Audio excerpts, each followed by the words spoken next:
So I'm Matthew Wolfmeyer. I'm a member at large for the Society for Medical Anthropology. I'm a middle-aged white guy with a blue and white striped shirt on, bald with thin-rimmed glasses. Usually we have one or two of our graduate student reps from either the SMA or the Society for Psychological Anthropology, Dick Powasser, Lauren Bellis. They're not able to join us today. And so it's me and Rebecca. And so I'm going to let Rebecca introduce herself. But before I do that, the one thing, since we don't have our normal early career interlocutors in this conversation, if people have questions throughout this conversation, please feel free to drop them into the chat and we will make sure that we address them. But that all being said, I want to hand this over to Rebecca. Hello, everyone. My name is Rebecca Lester, and I am president of the Society for Psychological Anthropology. I'm a middle-aged white woman with wearing a bright blue shirt, and I have long, curly, kind of reddish-brown hair. Yeah, it's nice to be here and to have a discussion with Matthew and all of you about one of the most important things you will do as a graduate student and beyond is learning how to write grants. Yes, so I told Rebecca I would start with a really general question, which is, Rebecca, what have you learned about grant writing over the last several years? All right, this is Rebecca.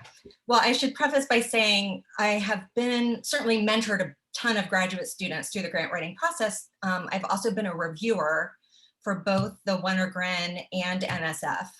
So I've seen things from that side as well. And as Matthew and I were discussing earlier, that's when you really learn what makes a successful grant is when you're on the reviewer side.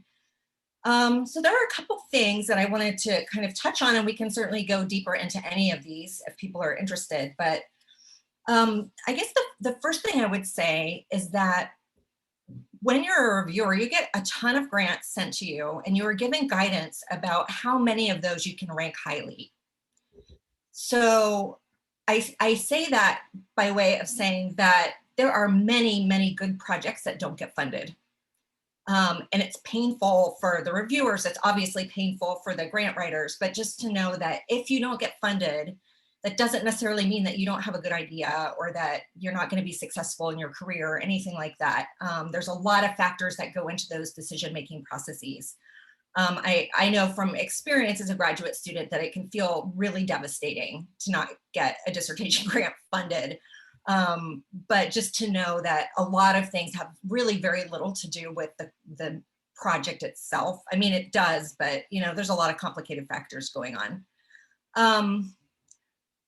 I would say also kind of related to that, that my experience on working on both of these grants is that most reviewers take it really seriously and do really care about doing a good job and being fair. That said, the reviewers are not always well matched to the projects that they're reviewing. And that can be for a couple, you know, a number of reasons, just a, you know, whatever. But so you may sometimes get reviews that feel like, oh my God, this person didn't even read the same grant that I wrote. What are they talking about? And a lot of that can be, you know, somebody's from a different subdiscipline, or there was some miscommunication or misunderstanding. So just to know that usually it's not because somebody is just not taking it seriously. I mean, I'm sure there are cases, but as far as like mechanics of things, as a reviewer, you know, you get, like I said, all of these proposals and you have to rank them.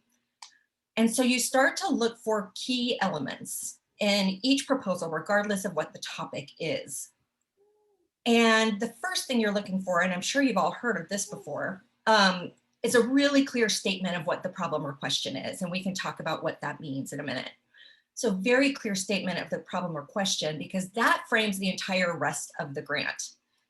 That's going to link to what you're highlighting in your literature review, what you're talking about in your methods, how you frame your qualifications, and of course, the big so what question that all the grants want you to answer.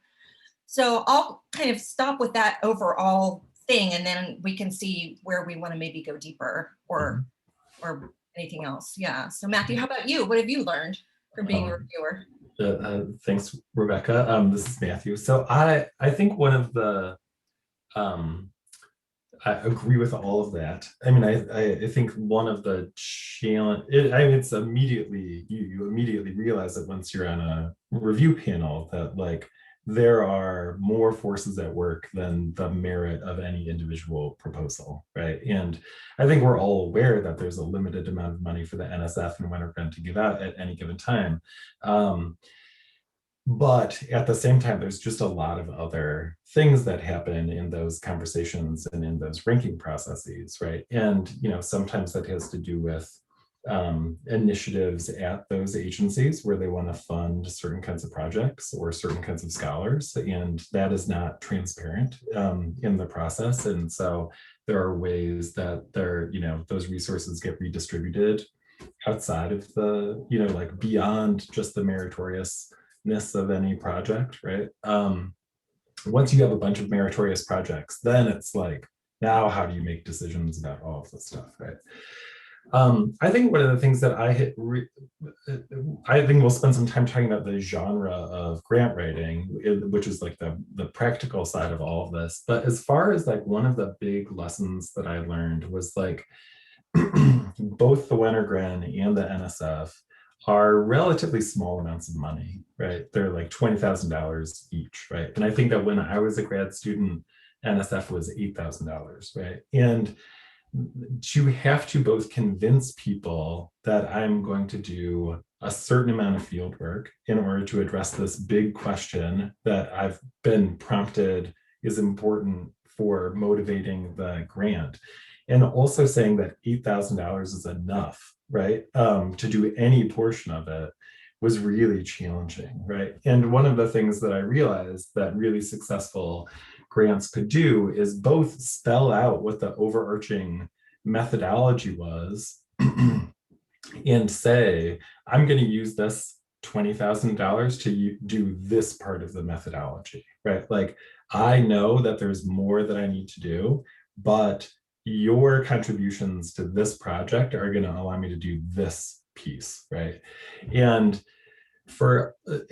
I realized in retrospect that sometimes I was writing grants where it's like, I'm asking for $20,000. I'm telling you exactly what I'm going to do with those $20,000, but not giving a sense of what the overarching project was, right? And so I would get these reports back that were like, how, like this 2 months of fieldwork isn't going to tell us anything, right? And so learning both how to express the breadth of the methods alongside the question, right? But also being able to say like, this is what I'm going to do with the budgeted amount of money that I'm going to be provided from your agency, right? That was really critical. And I think that a lot of times working with people to be able to say like, yes, they're going to expect you to say that you're going to do a year of field work, but they're also only giving you money to do 3 months of it, right? So you need to be able to say like, this is what I'm going to do in the 3 months when I have NSF support, right? And then everything else is going to be dependent on something else. But so I say genres of grant writing, and Dick in his absence had sent us an email about how one of the things that he learned was that in many ways the NSF application is like the template for other grant writing. And I had the same experience in that like all of the parts that NSF asks you for are things that you get asked for in a variety of ways in any other grant that you apply for, right? So the overview of the project, the methodology, the lit review, the contributions, the broader impact, all of that stuff, and your like prior expertise and access, right? All of that stuff that you have to write for the NSF, you remix and rework for other grant applications. And over time, what I've learned is to write all of those as separate documents and then to copy and paste them into the templates that different funding agencies need, right? Because like writing it all from scratch wasn't the best use of my time.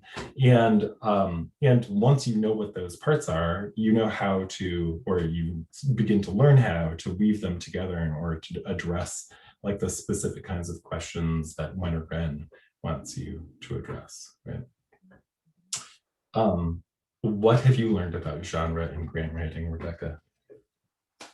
Well, it is definitely, I mean, I like that framing of it as a genre, because it is a very particular kind of writing and representation of your ideas and your interests and your plans that is not a lot like anything else that we do.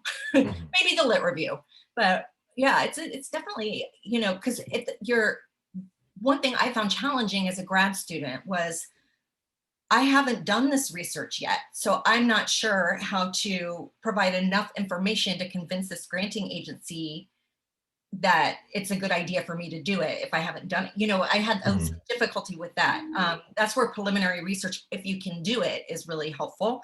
If you can't, that's okay too, but I understand the difficulty of that.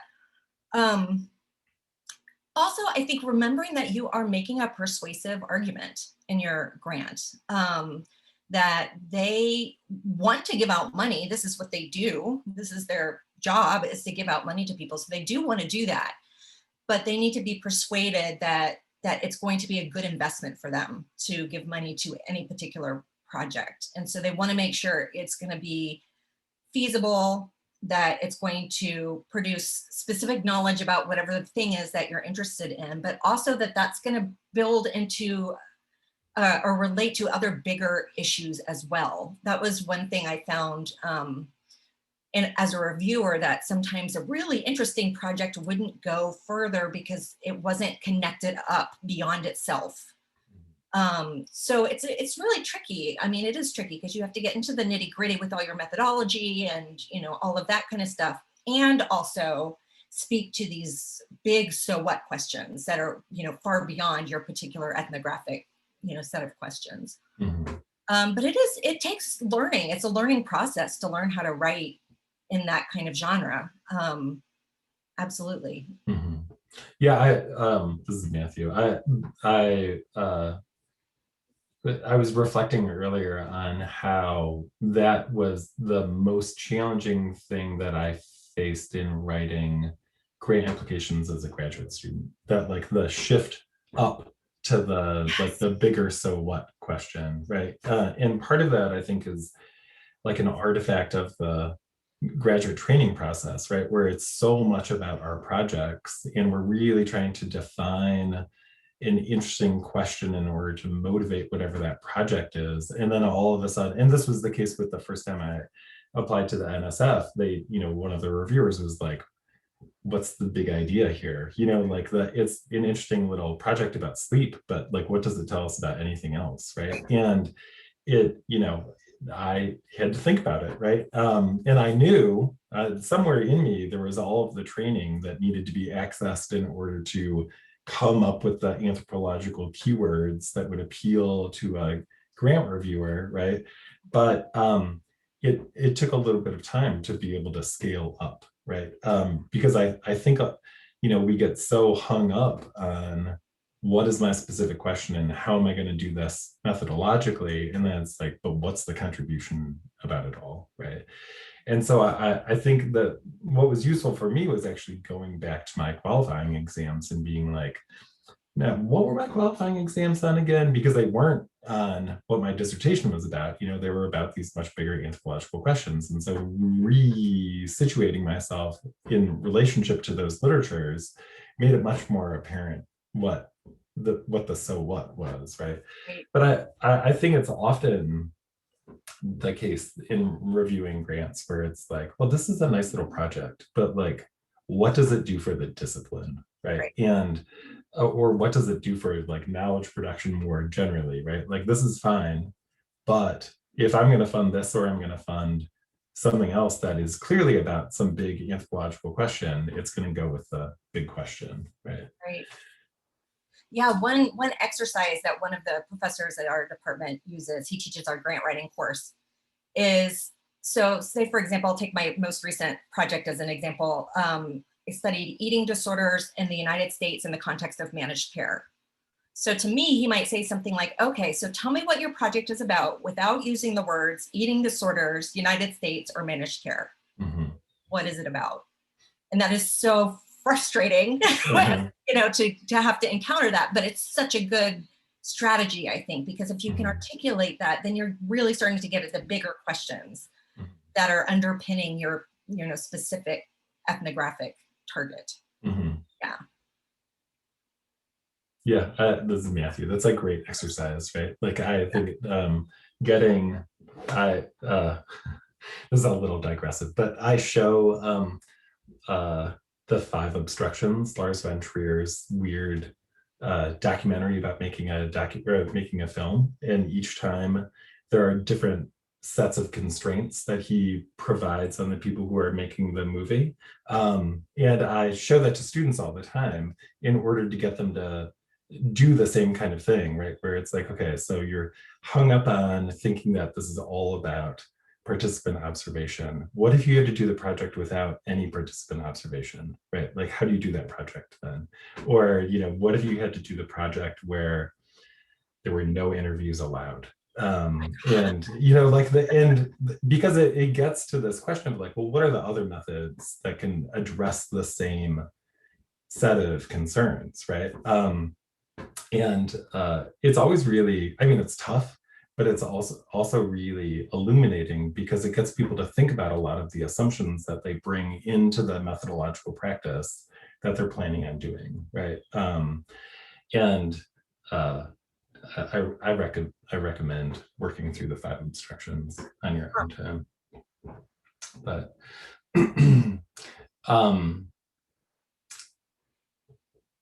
yeah, okay. So Rebecca, like, can you tell me about the most frustrating experience that you've had in grant writing? Oh, sure. This is Rebecca. Yes, Mhm. plenty.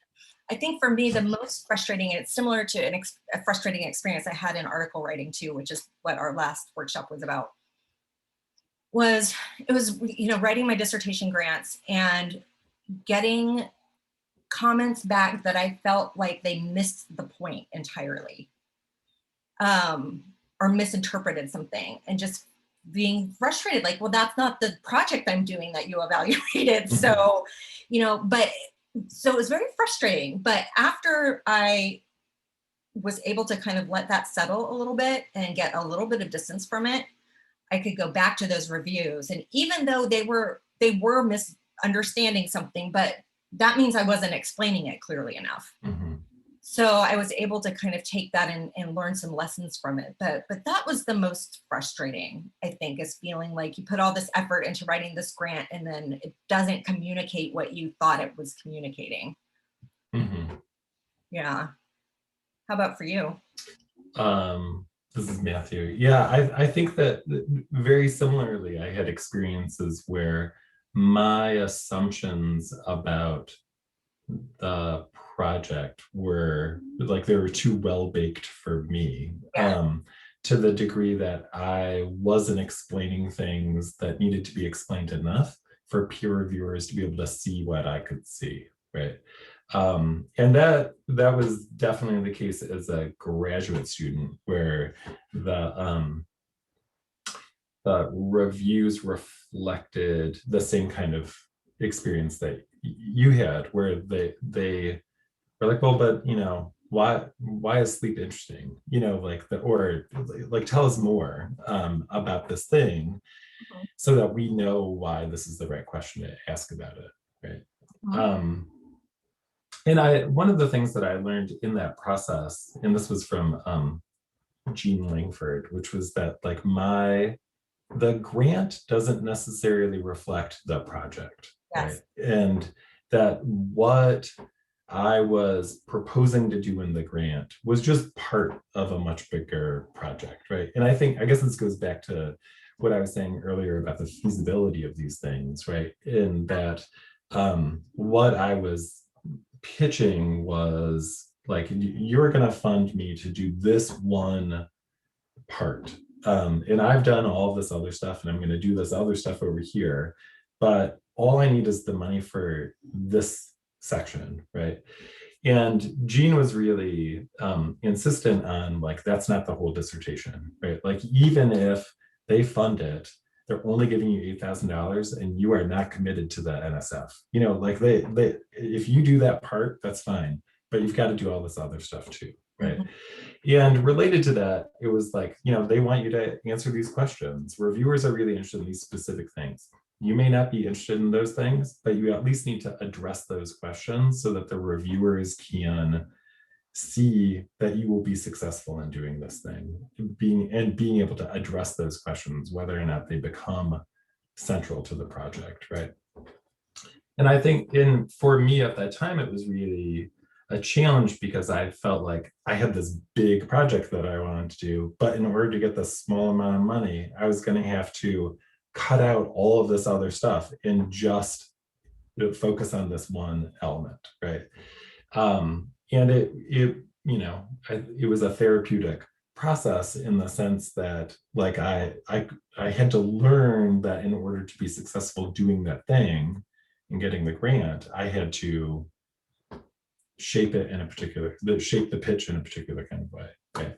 And I think like we're saying about article writing that, you know, often one of the problems that people face is this idea that you want to fit it all into each individual article, and what a successful article is just one of those things well done, right? And grant writing is so much like that. Right? Yeah. This is Rebecca. That is such an important point. I'm glad that you brought that up. And I think it can take some pressure off too, if you to realize that the grant application, it can't be about something completely different than what you're doing, like in a different country or whatever, but it doesn't have to match on to exactly to what you are actually envisioning as your project. Because like you said, it's not going to cover everything. $20,000 is not going to cover everything. And so, yeah, just kind of thinking about what piece of your project can you pull out that you can articulate in a way that will resonate with the reviewers. Yeah. Yeah.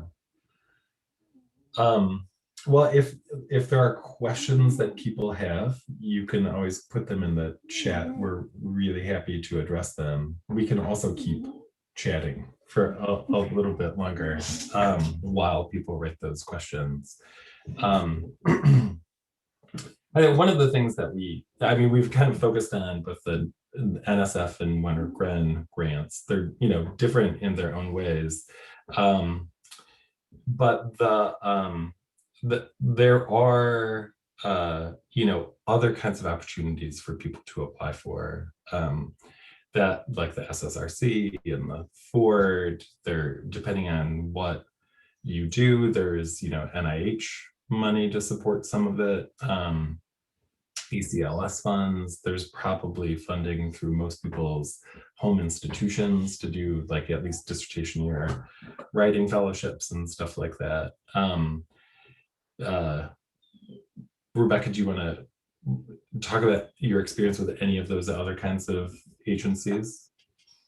Yeah, I have not. Oh, this is Rebecca. I have not done reviews for any of those other ones, but I think what you said earlier about having the components of your grant in separate documents is really important, because even if you're applying for SSRC or Fulbright Hayes or, you know, any of these other ones, they're going to be, everybody's going to want to know what is your question and how does it relate to the literature and what are you going to do and why should we care? So those elements are, you know, they have different priorities. You know, some are more theoretically focused, some are more, you know, practically focused, but to realize that those components are going to be in every grant that you write. So if you can kind of get those into some good language that you like, you can then tweak it.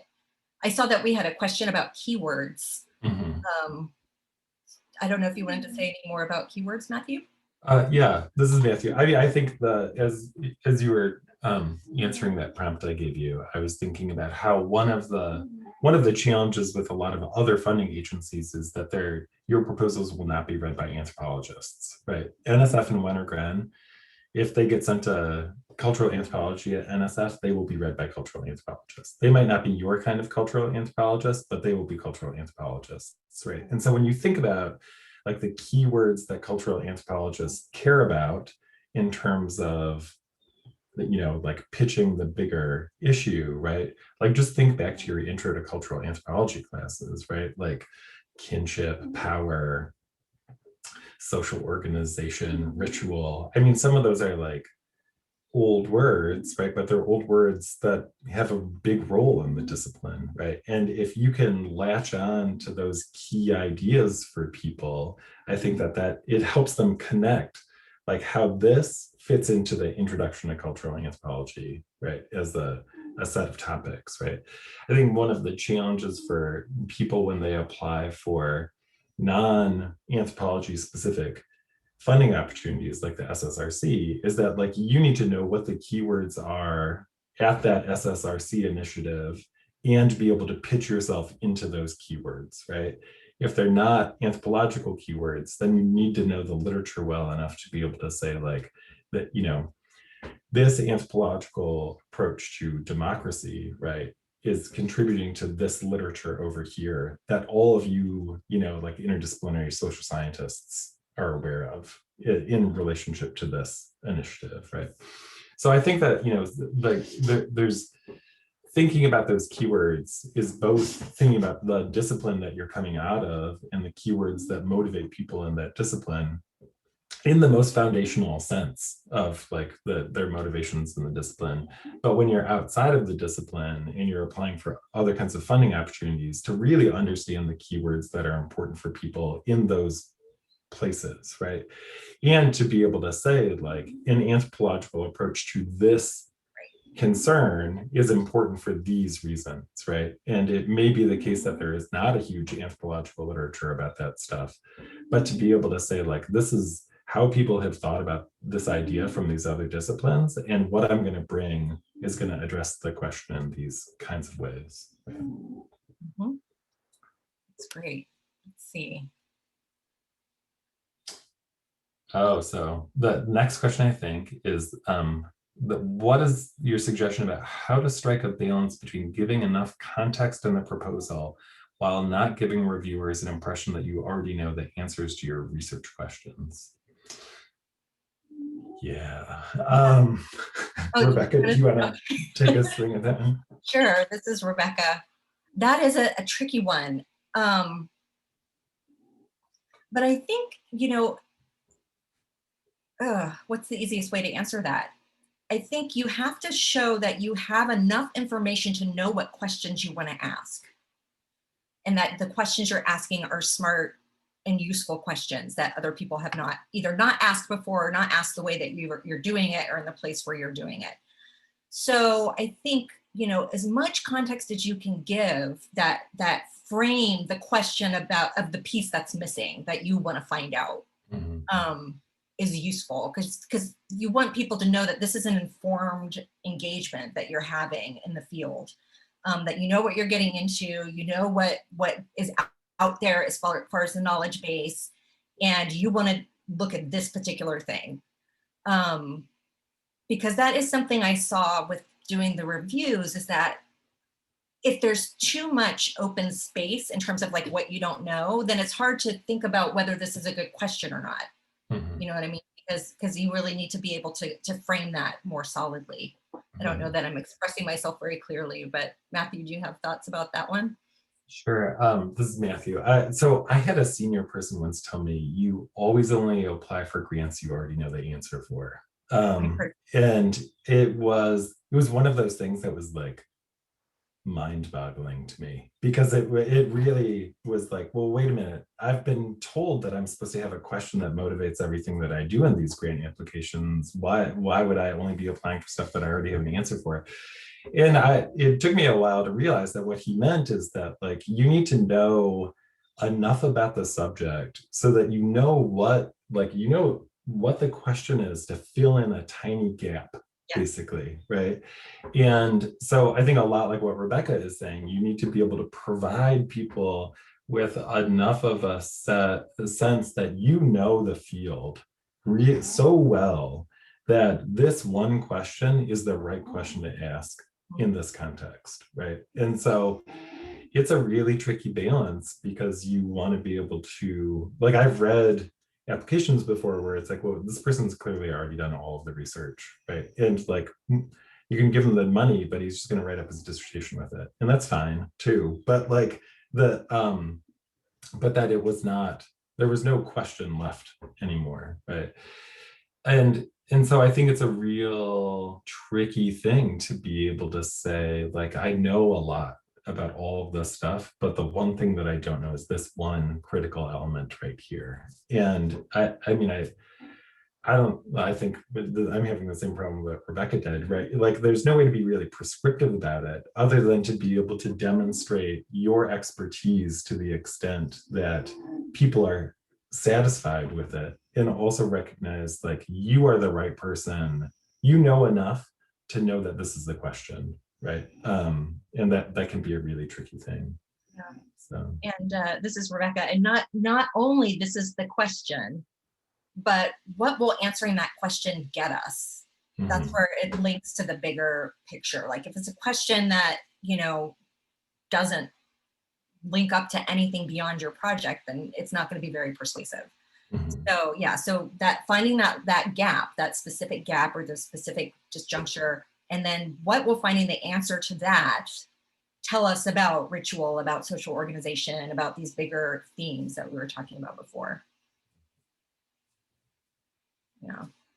should we do the next one? This is Matthew again. The question is, could we talk a little bit more about how a student might approach grant writing in light of COVID disruptions to fieldwork?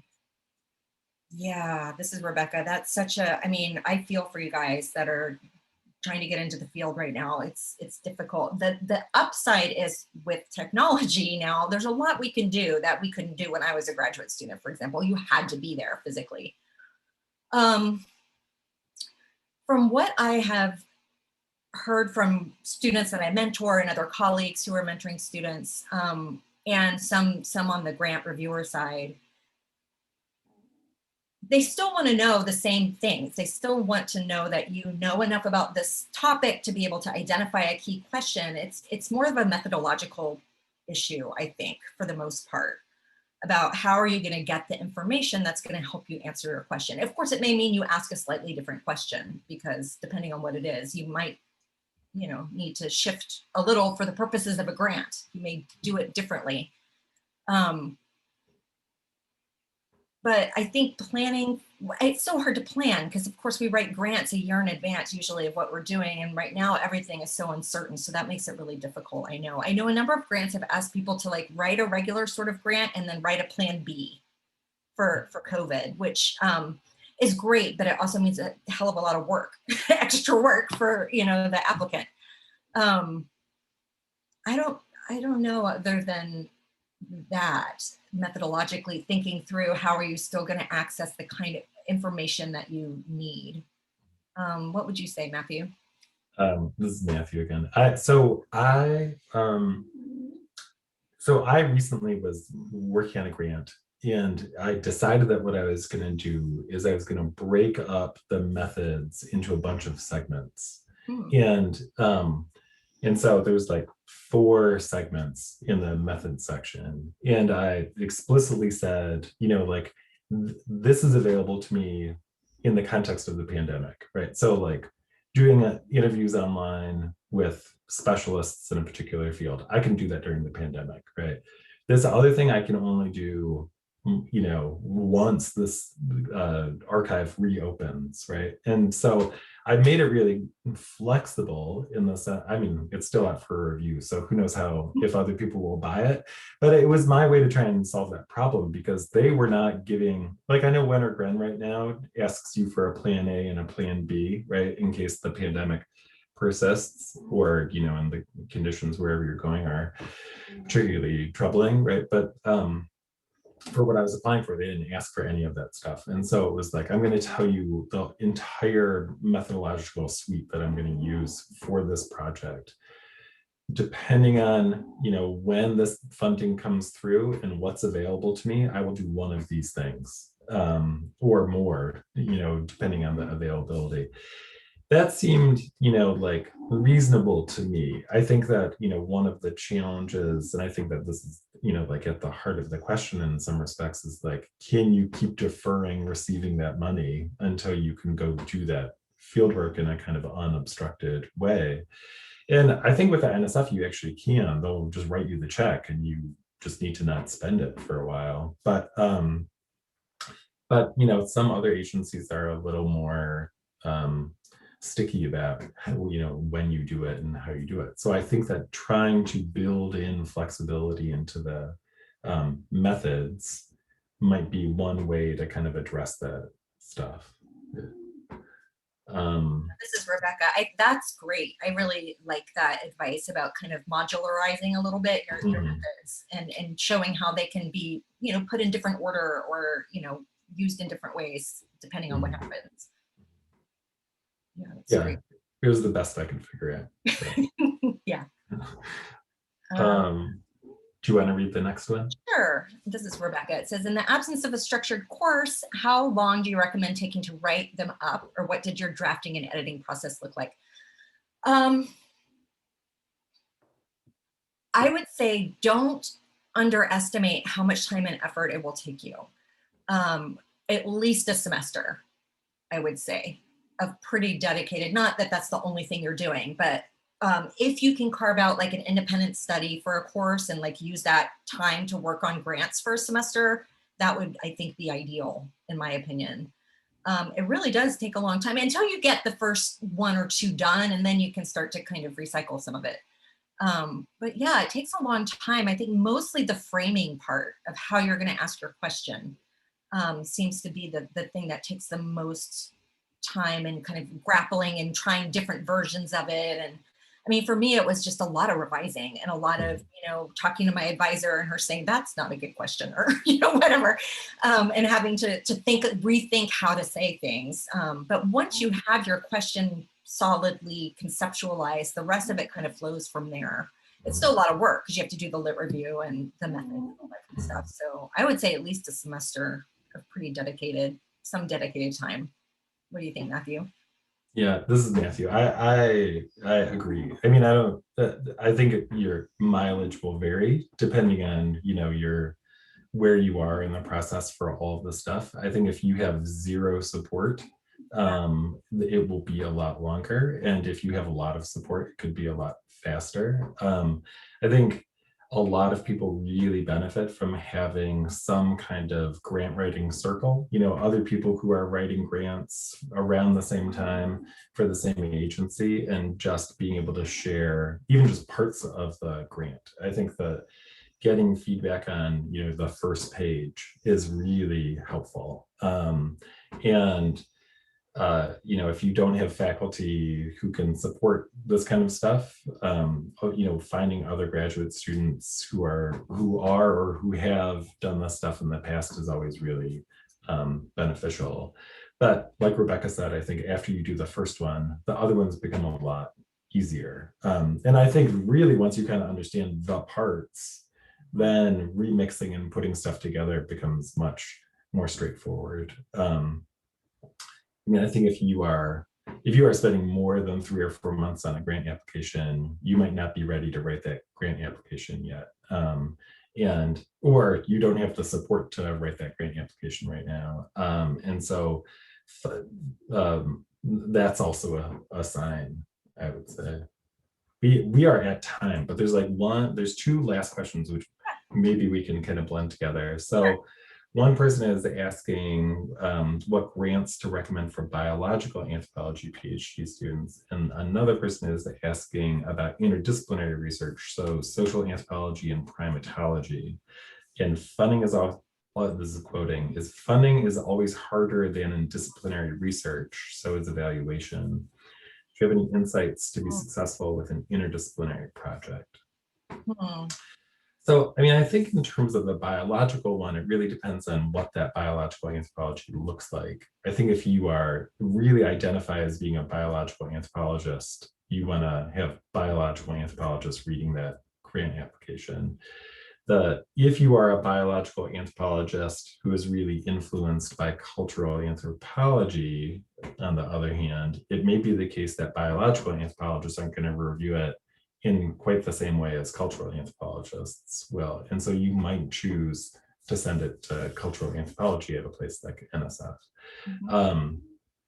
I think in terms of the kind of interdisciplinary stuff, NSF has all of these other funding arms, right? So like law and society and science, technology and society, and I don't know what else these days, but they always have these other things, right? And I think the same thing goes for those initiatives as for anthropology, right? Like you want to know what the keywords are that you're responding to, and that kind of structure the project in ways that like it fits into those places, right?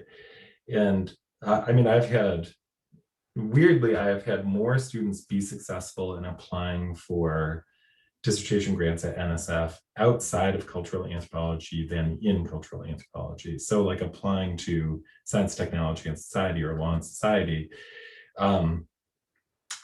because the kinds of questions that they were asking were different than what cultural anthropology reviewers were ready to respond positively to, right? And, I think that has a lot to do with the disciplinary perspectives that people were coming from, but, it was finding the right home at NSF was part of the challenge of writing a successful grant, right? Yeah. This is Rebecca. I'll just add, that's all, I agree completely. I will just add that when I was on the NSF panel, which was 2 years ago, I was on the cultural anthropology panel, but they were very excited about interdisciplinary projects. I don't know if that's standard or if that was just then, but they were looking for that. Actually, they saw that as a bonus. So just something to keep in mind. And you can always reach out and talk to the program officer of any of these things. I mean, don't be afraid to email them. Jeff Mance at NSF is really responsive, and I don't know who are in those different divisions, but that's what they're there for. And so you can write with an idea, you can ask questions, all that kind of stuff, and they will help you. Yes. Yeah. This is Matthew again. I emphatically support what Rebecca is saying, that like the program officers want to spend the money, right? And their job is to fund the next generation of social scientists. And they want to have those conversations with people, right? Like we think that they're unapproachable for some weird reason. I know I felt that way, but they want to have those conversations. And if you think that, sending it to a certain directorate at NSF is the wrong place or the right place, you can always contact a program officer and be like, look, this is the project. Do you think that this is the right place to send it at NSF, right? Because they want people to be successful and they want to fund stuff that reflects their interests. So if you all send them emails, they might be a little bit slow in responding right now, but they do want to hear from people and they want to have those conversations. So you should definitely reach out if you have questions about the suitability of your project. Yeah. So, well, thanks to you all, and thanks to Rebecca for being here. We'll be back in a month for the last of these conversations for the spring. And we're going to have a conversation with a guest about careers outside of the university. So stay tuned for that. Yeah. Thank you all for joining. And thanks, Matthew. Yeah. Thanks, everybody.